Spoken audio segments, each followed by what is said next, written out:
और जोर से चिल्ला दुष्ट वानर। मुझे विश्वास है कि तेरी चीख तेरे उस स्वामी राम तक जरूर पहुंच रही होगी। ये चीख नहीं, युद्ध की हुंकार है। जय श्री राम।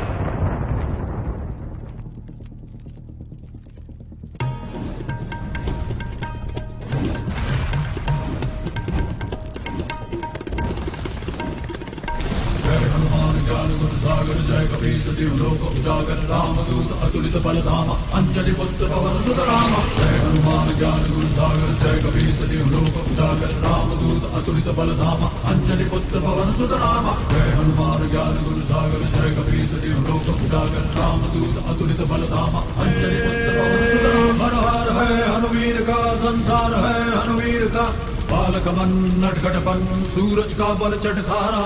जय हनुमान ज्ञान गुण सागर जय कबीर सतीव लोक उजागर रामदूत अतुलित बलधाम अंजलि पुत्र पवन सुत नाम। जय हनुमान ज्ञान गुण सागर जय कबीर सतीव लोक उजागर रामदूत अतुलित बलधाम अंजलि पुत्र पवन सुत नाम।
विवाह से तो मुझे पति मिला था, वनवास में प्रेमी मिला है। इन वर्षों में वनवास ने हमें जितना दिया है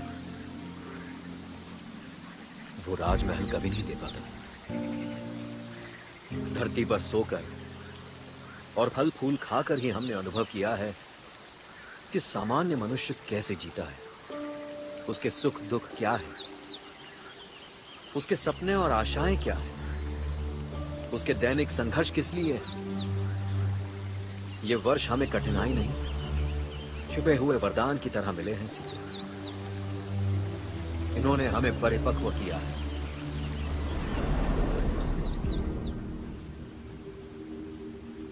माता सीता ने आपके लिए संदेशा भेजा है श्री राम जी। जब उत्तर से आने वाली हवाएं मुझे स्पर्श करती हैं तो मुझे लगता है मेरे राम ही मुझे स्पर्श कर रहे हैं। प्रातः काल के सूर्य में, संध्या के चंद्रमा में मेरे लिए राम ही उदय होते हैं। परंतु राम के वियोग में सीता एक कभी ना समाप्त होने वाली प्रतीक्षा है।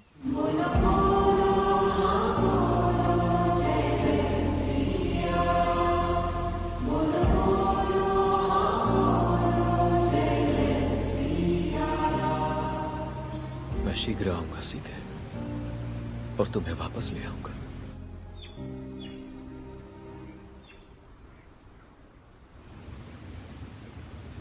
लक्ष्मण, आपके लिए भी विशेष संदेश भेजा है सीता माता ने। शीघ्र बताइए हनुमान, क्या कहा भाभी ने मेरे लिए? मैं हूं या कोई और, स्त्री हो या पुरुष, सबके जीवन में एक अदृश्य लक्ष्मण रेखा होती है। जो भी किसी लोभ, लालच या कामना के वशीभूत होकर उस लक्ष्मण रेखा को पार करने का प्रयास करता है, तो केवल उसे ही नहीं, उसके साथ उसके प्रियजनों को भी उसका परिणाम भुगतना पड़ता है। मैंने अपनी इस भूल का बहुत बड़ा मूल्य चुकाया है।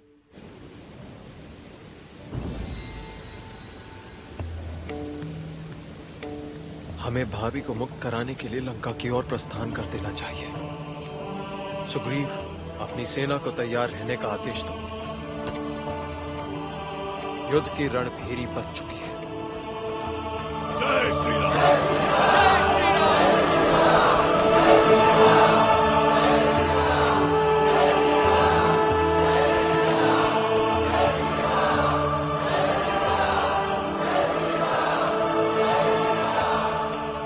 रावण आतंक को जन्म देता है तो ऐसी महाशक्ति है जो विश्वव्यापी आतंक की प्रतीक बन गई है। इंद्र भी रावण का अनुकूल हो गया है। रावण से मुक्ति पाने के लिए समस्त भारत तुम्हारी ओर, राम की ओर देख रहा है।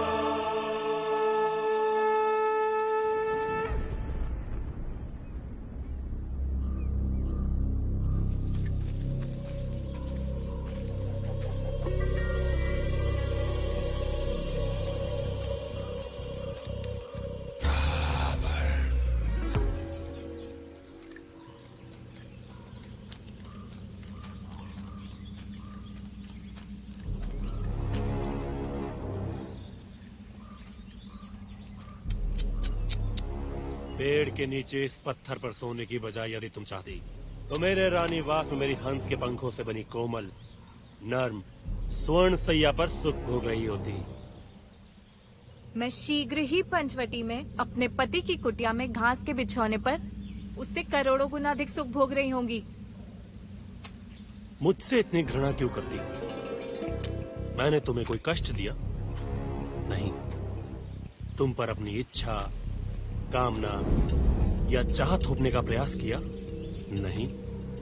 तुम्हें मेरी मांग मानने के लिए विवश किया? नहीं। मैंने तो केवल अपना प्रेम निवेदन किया है और तुम्हारी स्वीकृति की प्रतीक्षा कर रहा हूँ। हाँ, तुम्हें तुम्हारी इच्छा के विरुद्ध उठा अवश्य लाया था, तुम्हारा हरण किया था, जिसकी परंपरा रही है। राजा हरण करते रहे हैं, मैंने भी किया। मैं एक विवाहिता स्त्री हूँ। तुम्हारे पति मुझे तुम्हारा हरण करने से नहीं रोक सके, क्योंकि तुमने छल कपट से काम लिया। तो छल कपट से मैं तुम्हारे राम को युद्ध में पराजित करके तुम्हें जीत लूंगा। तब तो मेरा निवेदन स्वीकार कर लोगी। निवेदन करने के लिए तू जीवित नहीं बचेगा। राम के बाण तेरे प्राण हर चुके होंगे। राम राम राम राम राम, ये राम नाम की वीरता और साहस का गुणगान सुनते सुनते मेरे कान उग गए हैं। यदि मैं चाहूँ तो तुम्हें अभी इसी समय प्राप्त कर सकता हूँ परंतु करूंगा नहीं। इतना नीच नहीं हूं मैं। सच तो यह है, मैं झूठे प्रचार का पीड़ित हूं। मेरी छवि बना दी गई कि मैं दुष्ट हूं, अन्यायी हूं, आतताई हूं, अत्याचारी हूं, आतंकी हूं। झूठी कहानियां गढ़ गढ़ कर मुझे खलनायक बना दिया गया है। तुम्हें क्या लगता है सीते? मुझे लगता है तुम्हें राम से क्षमा मांगकर मुझे सकुशल उन्हें वापस लौटा देना चाहिए। तुम मेरी बंधनी हो, फिर भी तुम्हें मेरा भय नहीं लगता? क्योंकि मैं धर्म पर अटल हूँ और तुम अधर्म पर।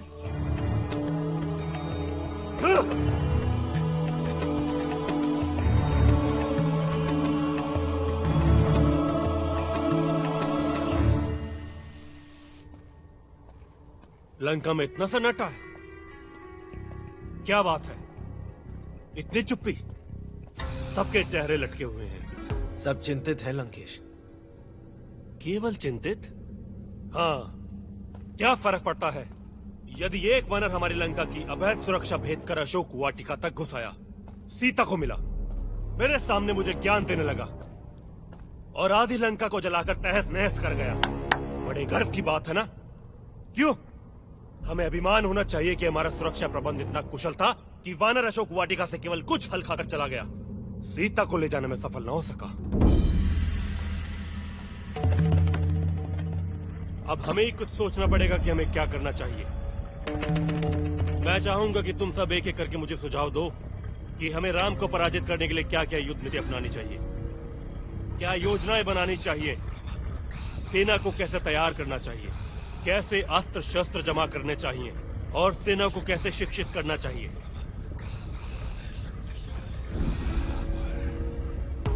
लंकेश, जिनके दूध के बल का वर्णन नहीं किया जा सकता, जिनके दूध की करनी के स्मरण मात्र से राक्षसों की पत्नियों के गर्भ गिर जाते हैं, यदि वे स्वयं यहाँ आ जाए तो क्या हो?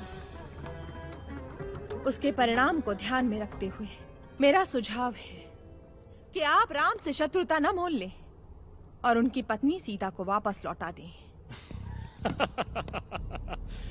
वैसे स्त्रियां सचमुच स्वभाव से डरपोक होती हैं, मंगल में भी भय करती हैं। अगर उनका बस चले तो हम पुरुष कोई पुरुषार्थ ना करें, अनिष्ट की आशंका से बस घर में ही बैठे रहे। मैं यदि घर में बैठा रहता तो ये लंका बनती नहीं, ये ऐश्वर्य, ये सम्मान, ये संपदा, ये गौरव मिलता नहीं। आज तीनों लोगों में लंका की धुंध भी बच रही है, क्या ये संभव होता? पुरुष तो सदा का आघेटक है लंकेश। पुरुष सारे जगत को, यहाँ तक कि पूरे ब्रह्मांड को जीतना चाहता है, किंतु अंततः उसे घर ही लौटना होता है और घर तो केवल एक स्त्री ही बनाती है। यदि स्त्री पुरुष के बीज को नहीं संभालती तो वो किसे जीतता? मेरी मानिए लंकेश, ये समय जीत की महत्वाकांक्षा को छोड़कर विवेक से काम लेने का है। जानती हो मेरा विवेक क्या कहता है मंदोदरी? कि यदि वानरों की सेना यहाँ आएगी तो बेचारे राक्षस उन्हें खाकर अपना जीवन निर्वाह करेंगे। लोकपाल जिसके नाम से कांपते हैं, उसकी स्त्री अगर डरती है तो बड़ी हंसी की बात है। आपकी पत्नी हूँ, अतः आपको सचेत कर रही हूँ। यदि आपने सीता को उसके इच्छा के विरुद्ध बलपूर्वक स्पर्श भी किया तो आपका अंत निश्चित है लंकेश। फिर चाहे वो राम के बाणों द्वारा हो या सीता के श्राप से।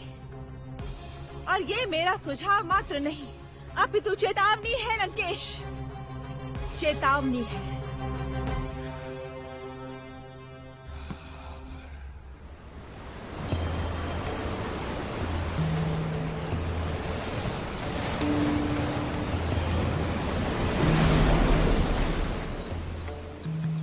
शक्ति ये चुनाव नहीं करती कि वो किस हाथ में जा रही है, शुभ या अशुभ के।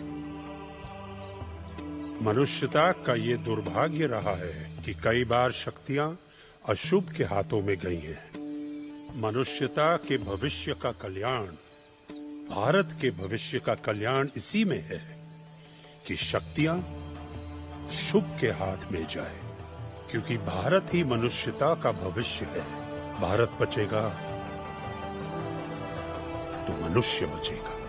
राम भारत संकट में है, पुरानी पीढ़ी भ्रष्ट और विलासी हो चुकी है। अन्य राजाओं के आपस में मतभेद चल रहे हैं और उसका लाभ उठाकर एक अन्यायी और अत्याचारी शक्ति संसार में फैलती जा रही है। उसका नाम है रावण। आर्य राजाओं के लिए रावण लंका में बैठा है, जो उन्हें किसी और ब्रह्मांड में स्थित प्रतीत होती है, किंतु रावण के लिए न जनकपुरी, न अयोध्या और न ही सिद्धाश्रम दूर है। वो लंका से ही अन्याय, अत्याचार और आतंक का संचालन करता है, और वो ऐसी महाशक्ति है जो विश्वव्यापी आतंक की प्रतीक बन गई है। रावण आतंक को जन्म देता है, पोषण करता है और उसका निर्यात करता है। अगर वो चाहता तो शिव की तपस्या उसे सत्य तक पहुंचा सकती थी, परंतु उसने सत्य की जगह सत्ता को चुना। और जब सत्ता के साथ अपार शक्ति जुड़ जाती है तो सत्ताधारी अपनी प्रजा और स्वयं अपने साथ पूरे मनुष्यता के विनाश का कारण बन जाता है। रावण से मुक्ति पाने के लिए समस्त भारत तुम्हारी ओर, राम की ओर देख रहा है। सिद्धाश्रम की रक्षा तो एक बहाना था, परंतु जिस महायुद्ध की तैयारी के लिए मैं तुम्हें यहां लाया हूं, उसका सामना तुम्हें अवश्य करना पड़ेगा। मैं किसी भी जीवित चीज को चोट नहीं पहुंचाना चाहता, परंतु आप मुझे इस दुविधा में मत डालें।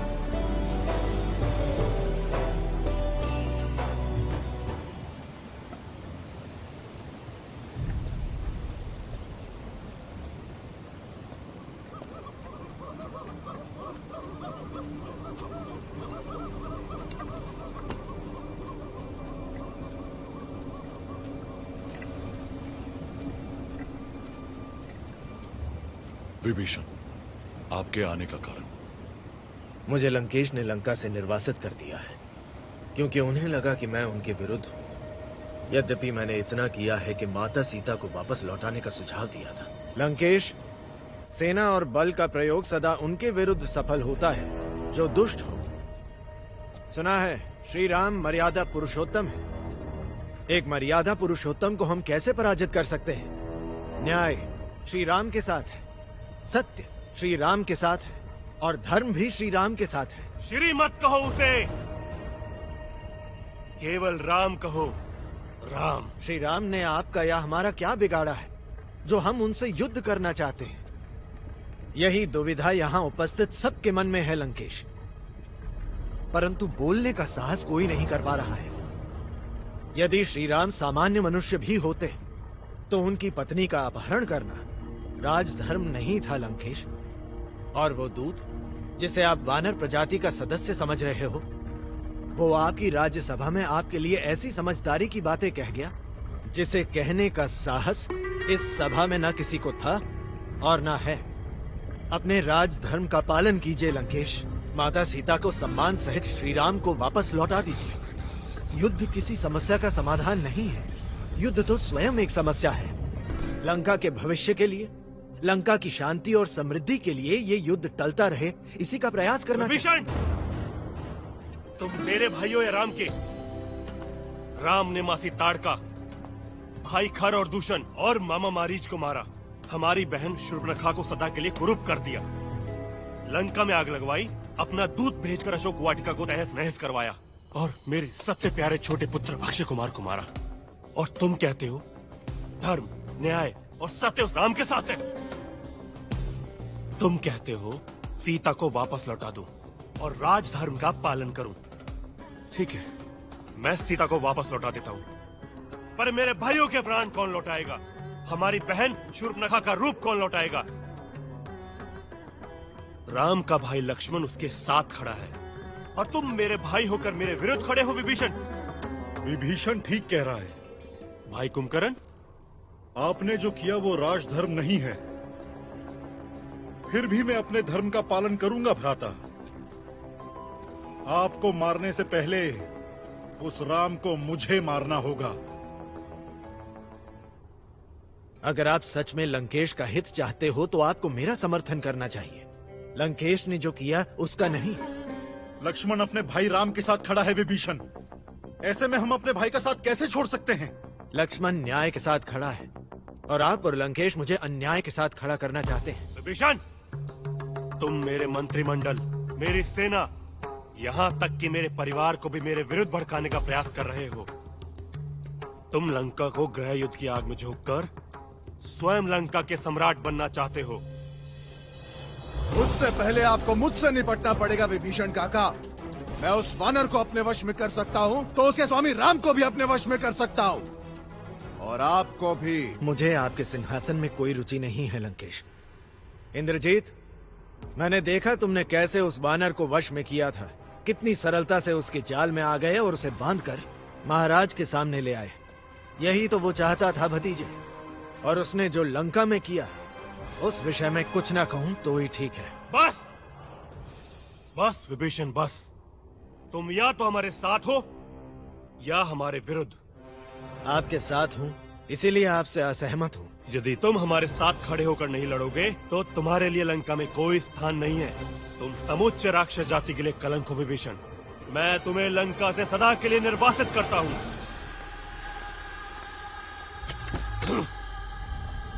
धन्यवाद महाराज लंकेश, अन्यथा मैं अपनी मातृभूमि लंका को कभी नहीं छोड़ता।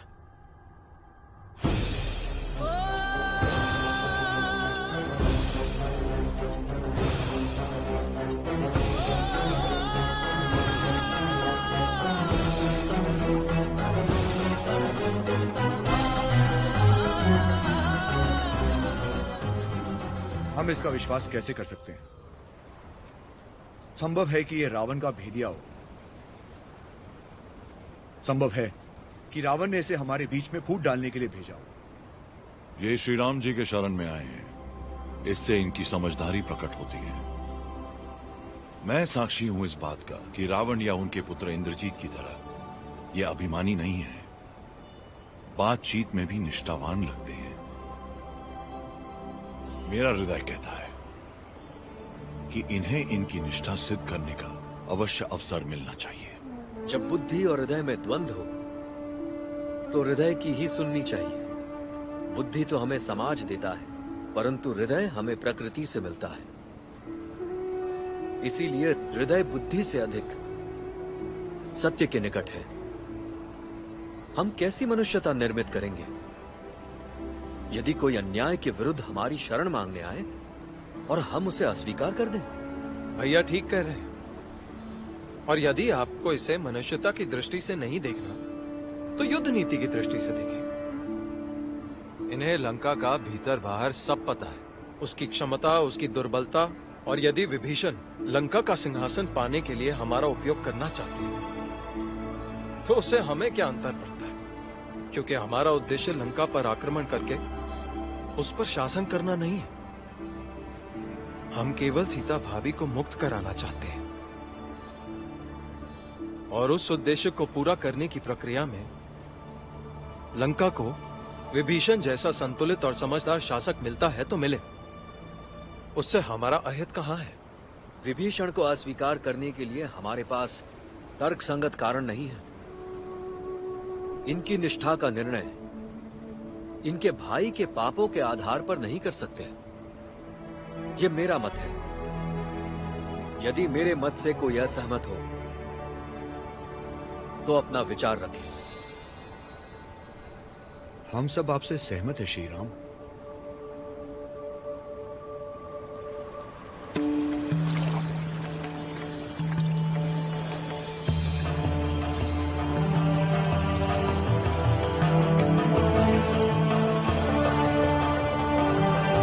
आज से आप लंकेश हैं।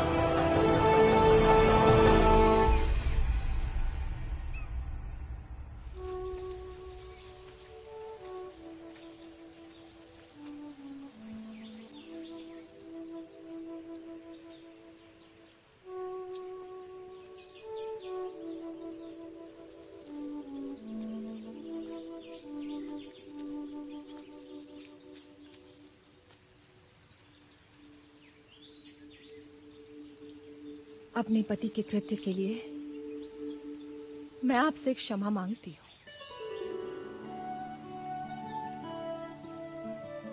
आपके पति के कृत्य के लिए आप उत्तरदायी नहीं हैं। यदि मेरे रहते हुए मेरे पति किसी और को चाहते हैं तो क्या एक स्त्री के रूप में ये मेरी असफलता का प्रमाण नहीं? नहीं, ये एक पुरुष के रूप में उनकी असफलता का प्रमाण है। परिस्थिति अलग होती तो संभवतः हमारी भेंट भी अधिक सार्थक होती। परिस्थिति अलग होती तो संभवतः हमारी भेंट भी नहीं होती। एक स्त्री, पत्नी और महारानी के रूप में मैंने उन्हें समझाने का अत्यंत प्रयास किया कि वे आपको सम्मान के साथ विदा कर दें, परंतु मैं असफल रही। असफल आप नहीं, वे रहे।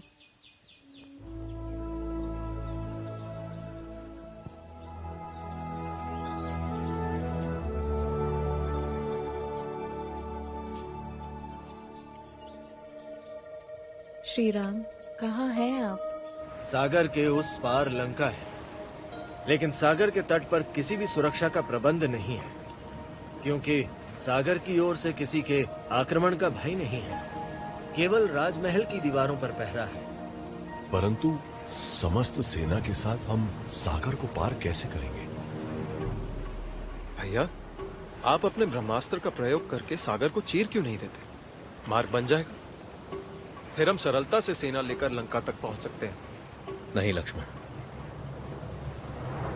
इस सागर में पलने वाले बहुत से जीवों का अंत हो जाएगा।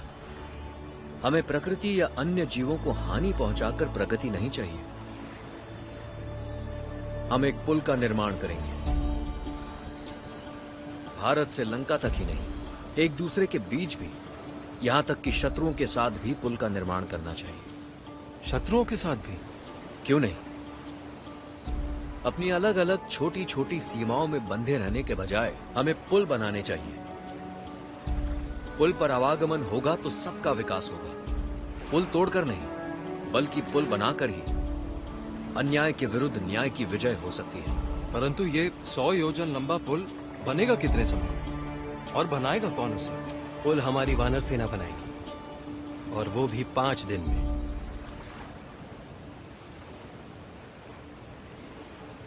मैं सागर देवता से प्रार्थना करूंगा।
मेरी प्रार्थना को मेरी दुर्बलता कभी मत समझना सागर देवता।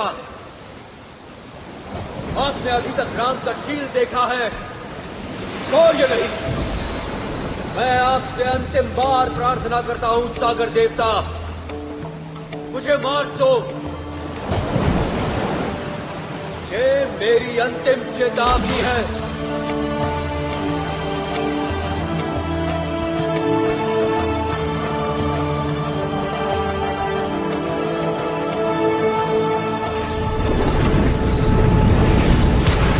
ठहरिए श्री राम, मैं नतमस्तक हूँ श्री राम, और वरदान देता हूँ कि जिस पत्थर पर आपका नाम अंकित होगा उसे मैं डूबने नहीं दूंगा। श्री राम, आपके नाम से तो अंधकार में रोशनी की किरण आती है। जिस जिस पत्थर पे आपका नाम अंकित होगा वो पत्थर समुद्र की सतह पर ही रहेगा।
वो आ गए।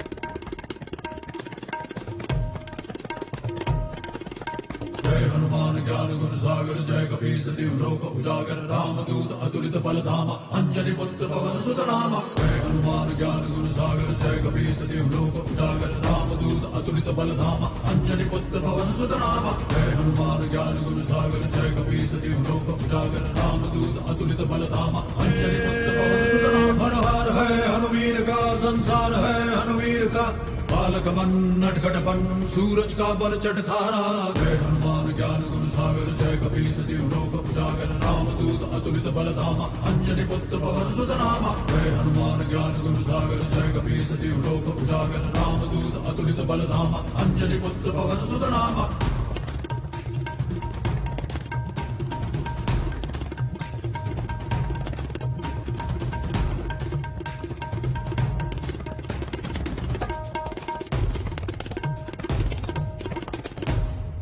सरल काम जो शिखर को भी दुलरा कर उठा लाए निडरता से अमरता से प्रलय को भी तो भय आए हर बल इन्हीं से हारा। जय हनुमान ज्ञान गुण सागर जय कपीस तिहु लोक उजागर रामदूत अतुलित बल धामा अंजनी पुत्र पवन सुत नामा। जय हनुमान ज्ञान गुण सागर जय कपीस तिहु लोक उजागर रामदूत अतुलित बल धामा अंजनी पुत्र पवन सुत नामा।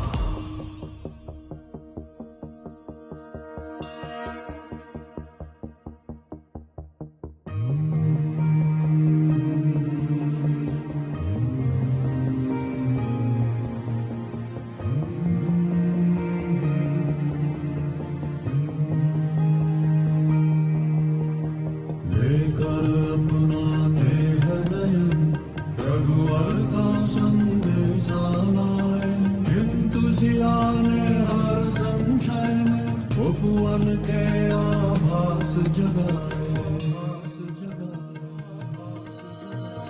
बालक मन नटखटपन सूरज का बल चटखारा।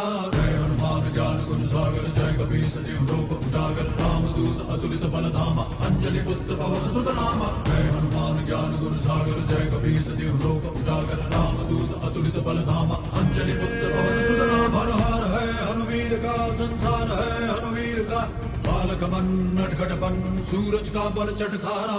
जय हनुमान ज्ञान गुण सागर जय कपीस तिहु लोक उजागर रामदूत अतुलित बल धामा अंजनी पुत्र पवन सुत नामा। जय हनुमान ज्ञान गुण सागर जय कपीस तिहु लोक उजागर रामदूत अतुलित बल धामा अंजनी पुत्र पवन सुत नामा। जय हनुमान ज्ञान गुण सागर जय कपीस तिहु लोक